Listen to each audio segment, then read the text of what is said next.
Engagement text. Looking for Mars, cycle 19. James looks out the window, and what does he see?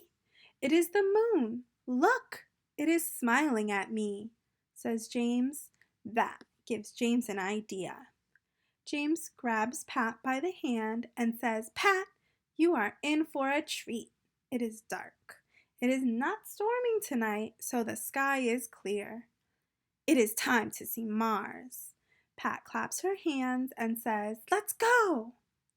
Pat and James start to walk to the park, but it is not warm, so they go back and grab a scarf for Pat. James puts on Granddad's hat, and it is way too big on him. That makes Pat giggle as they walk down the street. It is a short walk to the park, says James, but it is a long way to the stars. When they get to the park, they look up in the dark. There are so many stars, says James. There is the North Star, but it is hard for Pat to see the star. Mars is so far away. Look for the red. Just look very hard, says James. But it is still hard for Pat to see. She does not see Mars. She does not see the North Star. James and Pat go to the yard in the park, away from the street lights. We can see more stars here in the dark, says James. Pat stands on a log to make herself tall.